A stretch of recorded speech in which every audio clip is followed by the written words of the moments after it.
Good day. Welcome to Destination Africa's virtual conference. My name is Mark Jaeger. I'm the Vice President of Stakeholder Engagement for Worldwide Responsible Accredited Production, known by the acronym WRAP. Today I'll be speaking about exporting apparel to the United States and the EU markets and the increasing role of social compliance. And all of this fits under the bigger umbrella of sustainability. So let's get started. The agenda for today's discussion will be the overview of sustainability, how social compliance fits within that umbrella of sustainability, developments in social compliance, in particular in the US-Canada markets and the EU and the UK markets. A little bit of a dive into WRAP, so you have a better familiarity with at least one scheme in the social compliance area. And then we'll finish with an impact of COVID-19 on social compliance and sewn products industries generally. So sustainability, big word. Let's break it down. There are a lot of definitions. One of the definitions that I like and go back to is sustainability focuses on meeting the needs of the present without compromising the ability of future generations to meet their needs.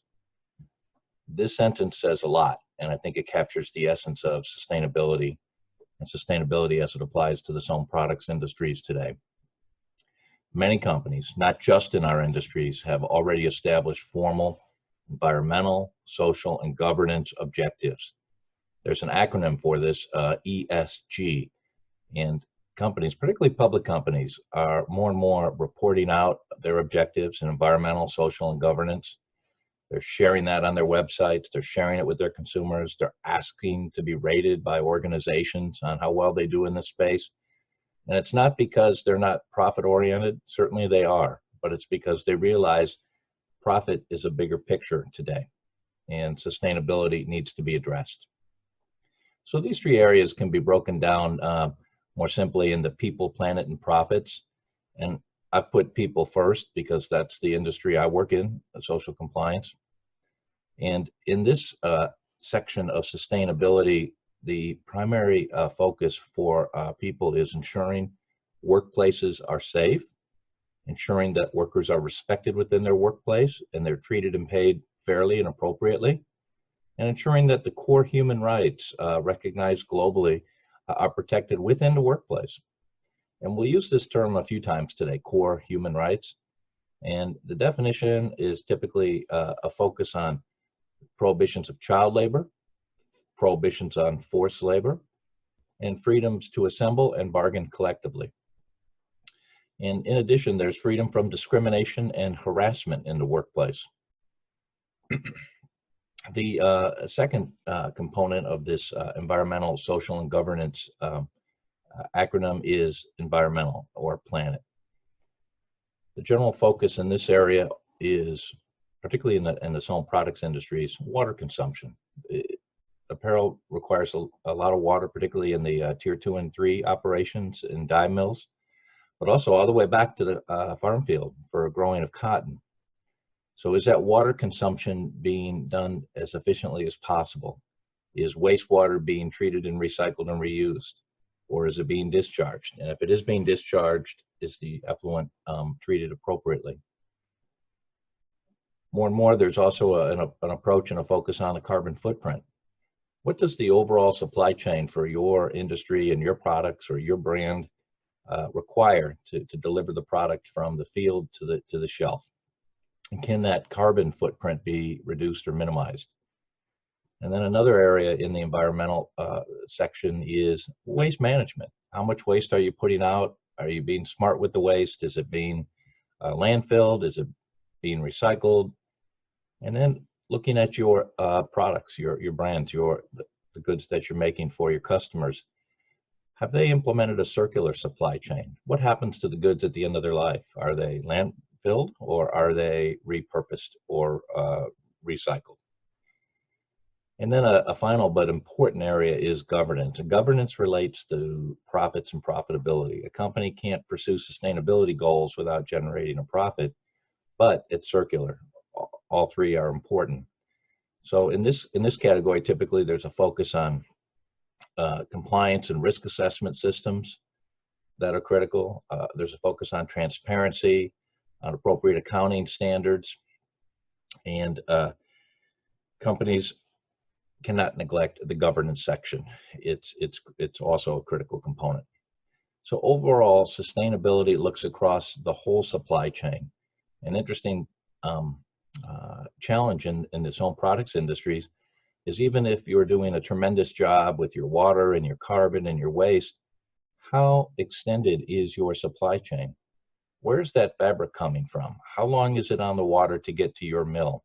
And how long does it take to get that finished product to the consumer? Are there ways to tighten or reduce that time on the water and the energy used to move the goods around within your supply chain? Sewn products in particular tends to have a broad and extended supply chain, some of which is driven by trade rules that are unique to the US and the EU markets. But today, my focus is going to be on the people portion of sustainability in this definition, and in particular, social responsibility compliance in the Sewn products industries. And as I mentioned, that's a focus on prohibitions of child labor, forced labor, discrimination in the workplace, and harassment, and also rights of freedom of association and right to bargain collectively. So that's going to be where I spend most of my time today. So why social compliance, and why does it matter to buyers? Some basic ideas. I'm sure you've heard or seen some of these before. Buyers are keen on their reputation. They spend a lot of money advertising, marketing, building direct relationships with consumers. And the last thing they want is a social media eruption around bad sourcing practices or difficult situations in a factory where their product is being made. So protecting the brand reputation is always important for a buyer in whichever market they're operating in.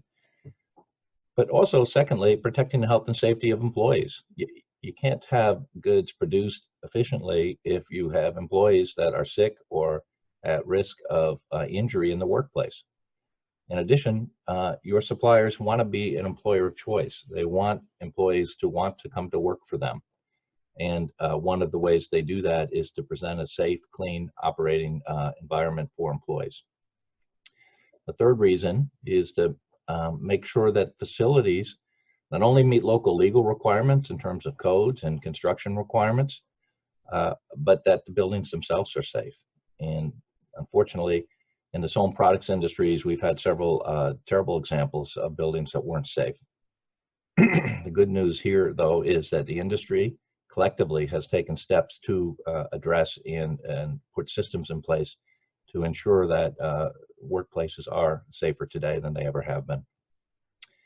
A fourth reason, and I mentioned this a little bit earlier, consumers are insisting on a supply chain transparency. They want to know not only where the goods were made, who made them, and under what working conditions, and were the workers treated fairly and with respect, or the opposite, were they required to do that work? Were they forced to work overtime, or were they forced to work?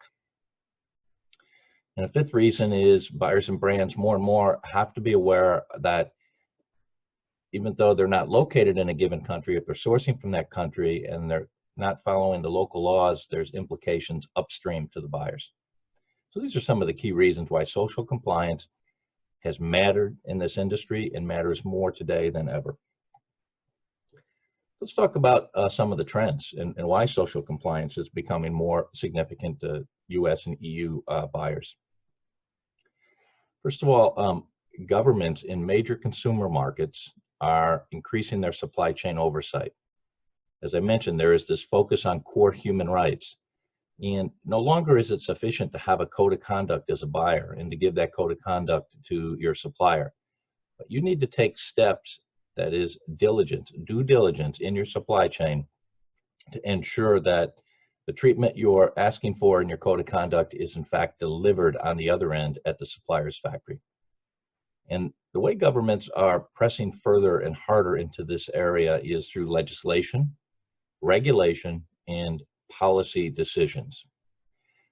And it's not just governments who are raising their voice and insisting on behaviors in the supply chain and holding buyers accountable. Activists and non-government organizations are also campaigning harder in favor of more aggressive moves by governments, and also publicizing conditions they find to be unacceptable in supply chains. This is a growing area for brands and buyers to be concerned with, and in particular with their reputation. And it's a common practice to identify perceived problems in a supply chain and insist that the brands remediate that problem. And that's what brands are being forced to do.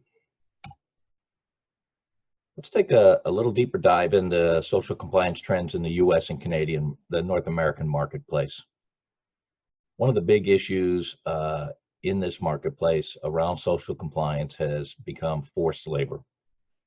For example, the US Customs and Border Patrol has authority called a withhold release order to block the entry or the importation of goods if it is suspected that those goods were made in any way with forced labor. And the burden shifts to the importer to prove that they weren't made with forced labor. Recently, Customs and Border Patrol insisted on a forfeiture of goods that were imported from Mongolia involving a sweetener called stevia. And here's a quote from Brenda Smith at Customs and Border Patrol, which I think really sets the stage for how the US government is looking at the implications of forced labor in a supply chain. And this was from on October 20 this year. Today's findings tell US importers who fail to eliminate forced labor from their supply chains that their shipments may be subject to seizure and forfeitures, said Brenda Smith, Executive Assistant Commissioner, Customs and Border Patrol, Office of Trade. We hope this action encourages importers to take a closer look at their supply chains to ensure that they meet the humane and ethical standards of the United States. This is a significant power that Customs and Border Patrol has, and they're wielding it more and more. Now, this isn't the first time forced labor has come up in the US supply chain or in US regulations or laws. For example, in California, there's the California Transparency and Supply Chain Act. That's been on the books since 2010. What's interesting about this act is it's a reporting and disclosure obligation. It doesn't require remediation under threats of fines or penalties for the buyer of brands. So it was intended to be an obligation on importers to post on their website or otherwise publicly reveal if they have any connection to forced labor in their supply chain. The assumption being if they did, they would remediate it. And we'll see in a few minutes when we take a look at the EU that governments are going further now from just reporting obligations to reporting and remediation obligations. But before we move to the EU, I wanted to just say a word about Canada. Canada is also active in the social compliance area and recently activated their CORE, or Canadian Ombudsman for Responsible Enterprises office. This person has investigatory and remediation authorities within industries that bring product into Canada, and has power to focus on any concerns around core human rights. The sewn product industries is one of the industries of focus given its long record of concern with core human rights in the supply chain. So that's a look at the US and Canada. Let's take a moment and talk about trends in the European Union. The European Union is moving more aggressively towards mandatory human rights due diligence. This is different than just a reporting obligation by companies. It is both investigation of their supply chain and remediation of problems found within that supply chain. Now, already there are countries within the EU, France, and the Netherlands, where there are similar kind of mandatory due diligence laws in place around child labor, and they require diligence in the supply chain, and there are penalties on buyers and brands if they don't root this issue or problem out. And there are pending laws in Germany and Switzerland, which will take similar steps around requiring mandatory human rights due diligence in a supply chain.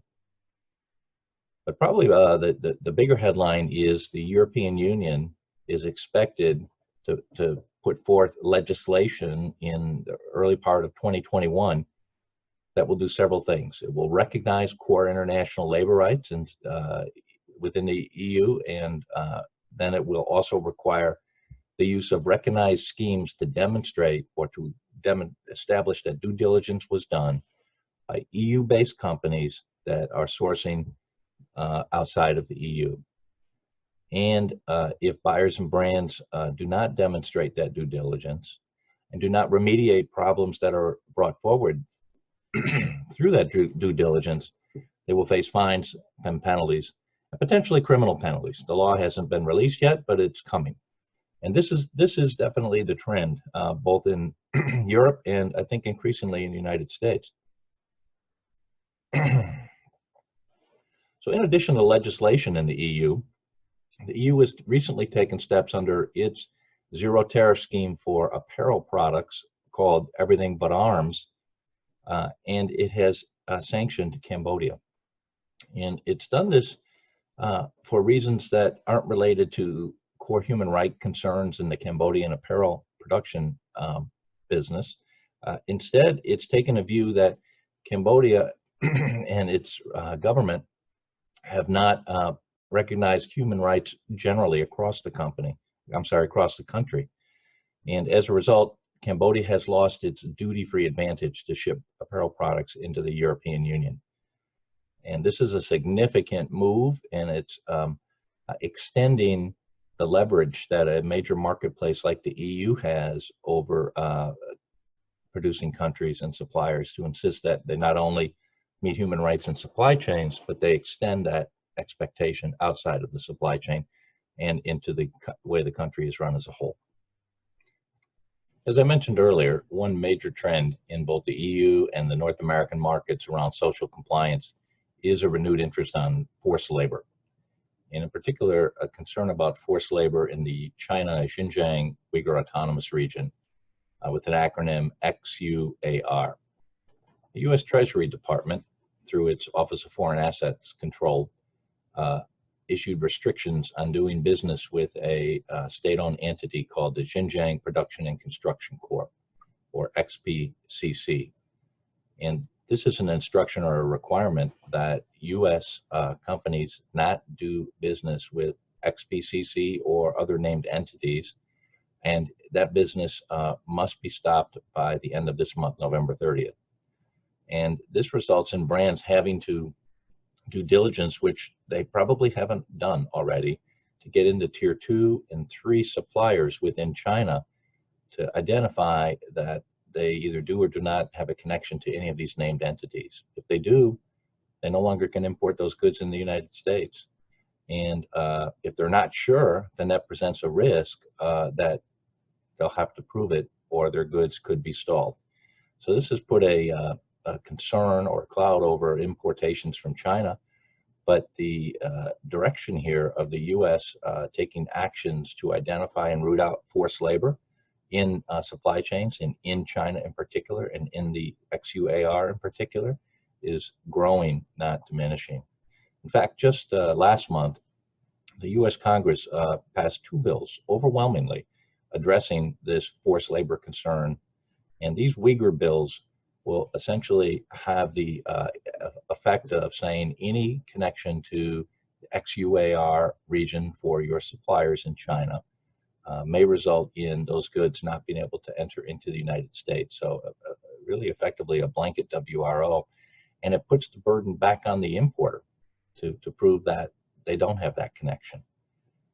These are significant bills. They're broad. The impact is broad.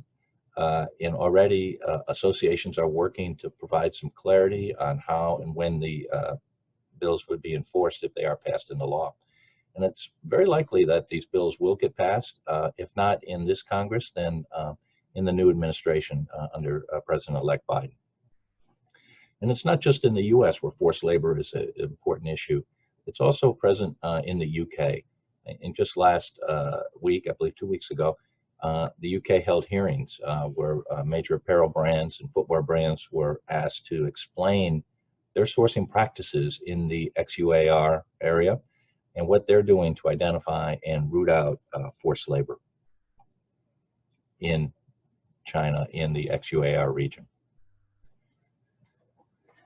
So that's a good transition, I think, to what brands and companies and buyers can do to establish due diligence in their supply chain to help demonstrate that they've taken steps to not only identify but to remediate violations of core human rights like forced labor, like child labor, like discrimination, like harassment. And one approach is the company that I work for called WRAP. WRAP is the largest independent factory-based certification program focused on these industries, the sewn products industries, footwear, apparel, travel goods. WRAP has a footprint across the world in terms of certifying and inspecting factories. It's objective and nonprofit, and it is a tool that companies and buyers and suppliers can rely on to demonstrate due diligence in their supply chain and to address some of these concerns that governments are more and more mandating on companies. It's also today, after 20 years of operation, a program of choice for many industry associations, including the American Apparel and Footwear Association, where WRAP is the official corporate social responsibility partner.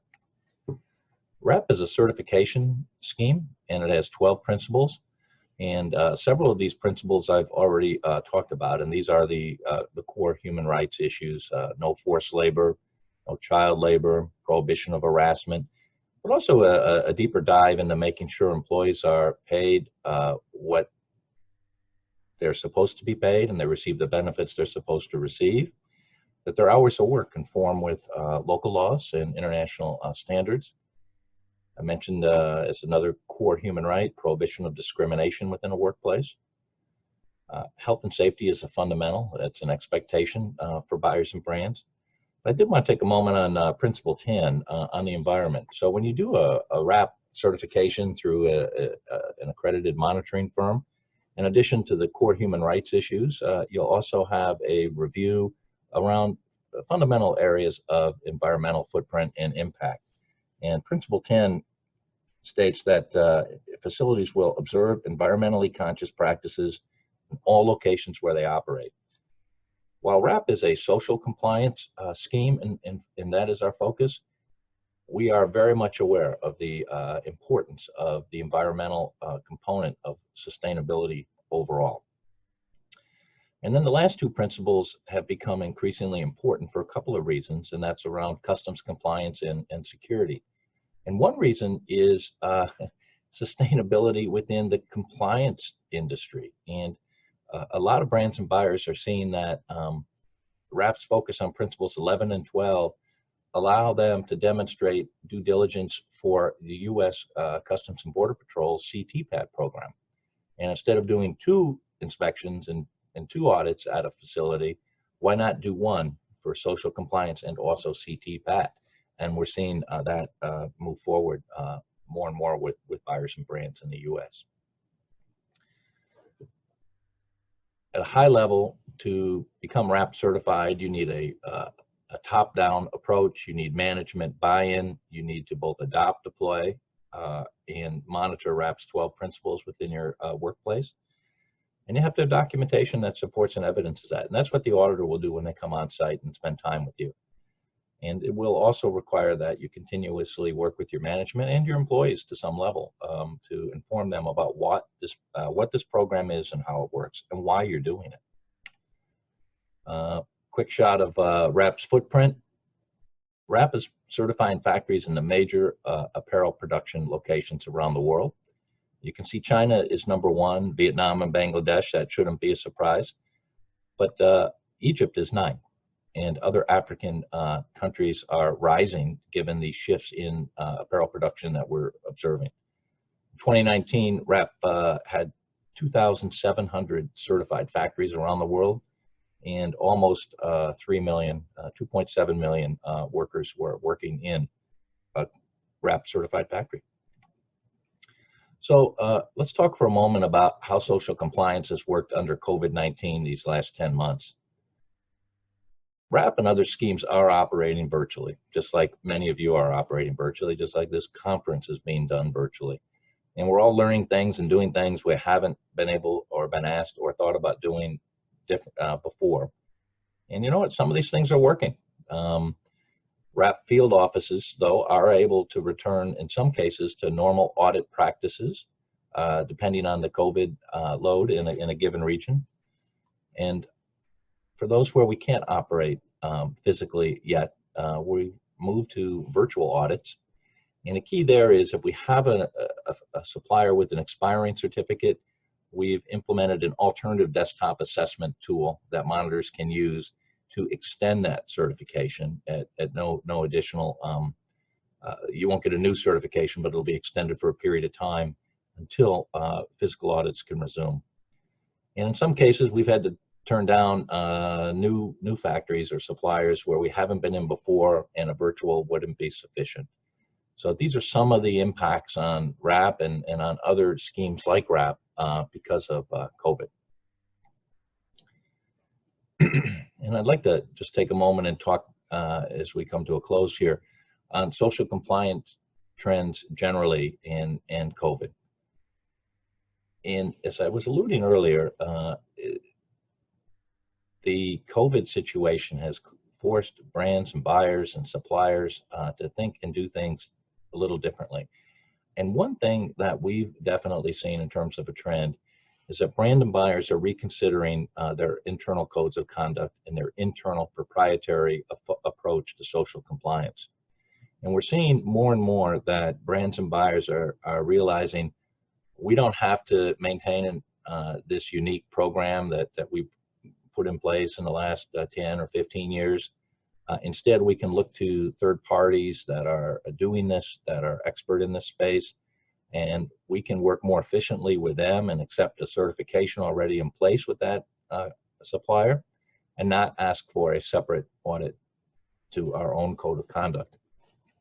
And this has the added benefit of generally, in most cases, freeing up some resources, which could allow a buyer or a brand to invest more into other aspects of sustainability, like environmental compliance and footprint.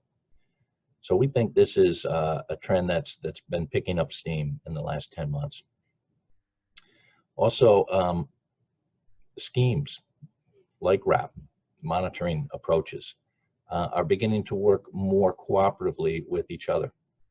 And if there are ways that we can do things together and not separately, just like with the buyers and brands moving away from their own independent proprietary programs, it makes sense. And WRAP is open to this and is working towards this as a way to become more efficient and provide better service to brands and buyers. So I'll finish with this chart. Why WRAP? It takes 20 years to build a reputation and 5 minutes to ruin it. And if you think about that, you'll do things a little differently. And this is from Mr. Warren Buffett from Berkshire Hathaway. And he's not a stranger to our industry as the owner of Fruit of the Loom. And we appreciate that Fruit of the Loom is an important partner of WRAP. And we particularly recognize Mr. Buffett and his quote here, the reputation for a buyer and brand is vital and must be maintained. So I want to thank you for your patience and interest in our conversation today, and I'll welcome any questions that you may have.